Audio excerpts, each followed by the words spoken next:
Alors, Toyota dévoile son plan Beyond Zero pour devenir le leader mondial de la mobilité zéro émission. Rien que ça. Dans le cadre d'un événement organisé en banlieue parisienne, Toyota a levé le voile sur son plan d'investissement Beyond Zero. Comprendre aller au-delà de l'objectif zéro émission. À travers ce projet, Toyota dit vouloir devenir le leader mondial de la mobilité. La firme japonaise a également profité de l'occasion pour présenter la seconde génération de la voiture hydrogène, la Mirai 2. Ça fait quand même un moment qu'elle est sortie, hein, la Mirai 2.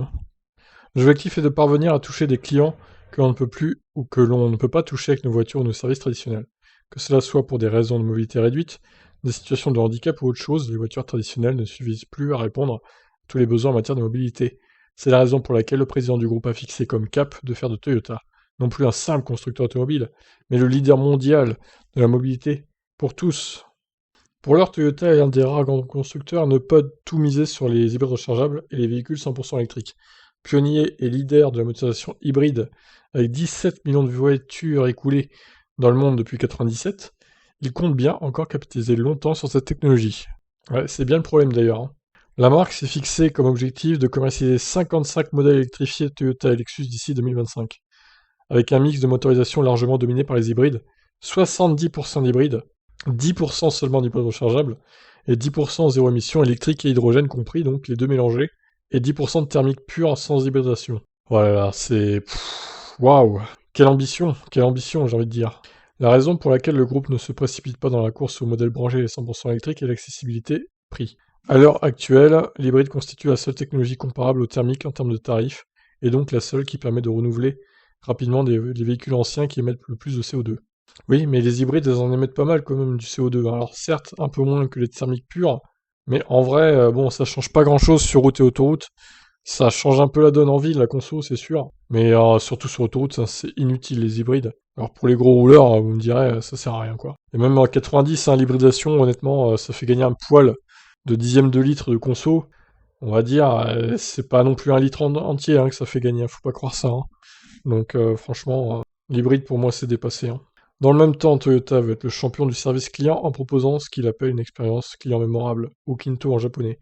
Pour cela, le groupe a décidé que chaque client aurait droit à son conseiller personnel. Concrètement, ils n'auront plus qu'un seul et même interlocuteur pour la prise de commande, les questions de suivi des entretiens et autres, services après-vente à charge également, pour le conseiller personnel de jouer les intermédiaires entre le responsable de la vente pour la réception et la prise en main du véhicule et le responsable de l'atelier pour les entretiens, les réparations, etc.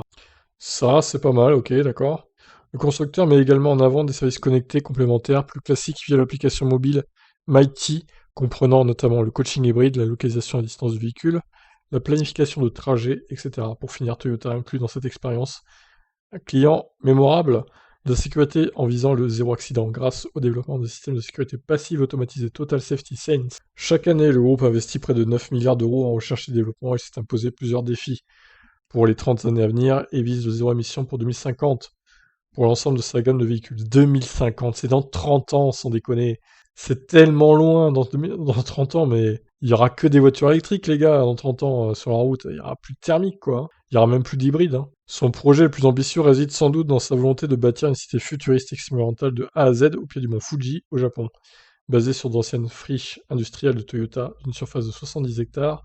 Sa construction a démarré au mois de février 2021 pour un coût global estimé à 800 millions de dollars. Wowen City, c'est son nom, ouvrira ses portes en 2023 avec 360 habitants et devrait en accueillir à terme plus de 2000. Ce laboratoire à ciel ouvert a vocation de devenir un terrain d'expérimentation pour développer des technologies dans les domaines tels que le transport autonome, la mobilité personnelle, la robotique ou encore l'intelligence artificielle. La cité devrait héberger durablement une population composée d'employés de Toyota, de familles avec enfants, de retraités, de scientifiques et d'inventeurs. Toyota veut devenir le leader de mobilité pour tous, et comme feu Steve Jobs, à une certaine époque, contribuer à changer le monde. Ouais. Eh ben, ce sera pas eux qui changeront le monde, hein, je pense. Avec les milliards d'euros hein, qu'il investit chaque année dans la recherche et développement, le groupe japonais se donne tous les moyens pour réaliser ses multiples objectifs. Après le succès planétaire de sa technologie hybride, il compte bien réitérer son exploit avec l'hydrogène, même si tout reste à faire pour créer un écosystème dédié à ce carburant zéro émission. Toyota a déjà prouvé qu'il n'a pas peur de miser sur le très long terme.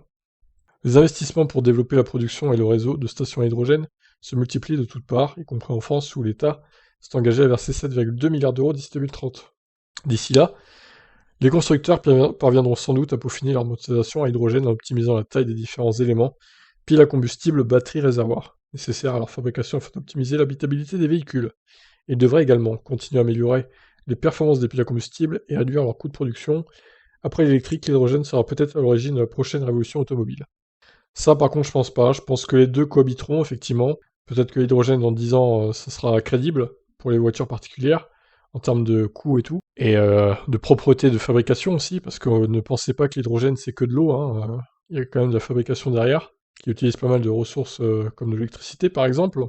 Et au final, c'est beaucoup moins efficient qu'une voiture électrique à batterie. Bref, pour en revenir à Toyota, bah voilà, 70% d'hybrides d'ici 2025, 10% d'hybrides rechargeables seulement, et 10% de full électrique à batterie et d'hydrogène. C'est vraiment pas des scores très ambitieux. Ça m'étonne pas de ce groupe de toute façon qui se repose sur ses lauriers, c'est-à-dire l'hybride, l'hybride, l'hybride, tout le temps, toujours l'hybride, toujours plus d'hybrides, comme s'il n'y en avait pas assez des hybrides simples. Voilà, mais de toute façon, leurs ventes vont chuter, hein, après, ils viendront pas pleurer après, hein. Voilà pour ce Beyond Zero, hein, le plan donc de Toyota. Qu'est-ce que vous en pensez?